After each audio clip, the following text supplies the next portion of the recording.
আসসালামু আলাইকুম বন্ধুরা, তোমরা কেমন আছো? আশা করি খুব ভালো আছো। আমার কাছে আছে একটি সুন্দর কিউট বাজিগার পাখি। এই বাজিগার পাখিটা আমার খুবই পছন্দের বাজিগার পাখি। আমি মূলত শখ করে ২টা বাজিগার পাখি কিনি, কিন্তু ভাগ্য খারাপ, তাই একটি বাজিগার পাখি মারা যায়। আর অনেক কষ্টের পরে এই বাজিগার পাখিটাকে আমি বাঁচাতে পারি।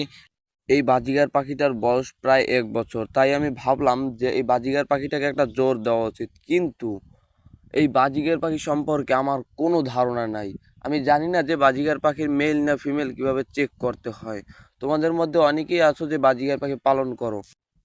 যারা বাজিগার পাখি পালো তাদের বাজিগার পাখি সম্পর্কে অনেক ধারণা আছে। তাদেরকে রিকোয়েস্ট করছি বলে যাওয়ার জন্য আমার এই বাজিগার পাখিটা মেল নাকি ফিমেল সেটা বলে যাওয়ার জন্য। যে পারবা সে অবশ্যই কমেন্টে বলে যাবে যে আমার এই বাজিগার পাখিটা কি মেল না ফিমেল। তোমাদের কমেন্টের আশায় আমি অপেক্ষা করবো ইনশাআল্লাহ। আর আজকের ভিডিওটা এই পর্যন্ত। আশা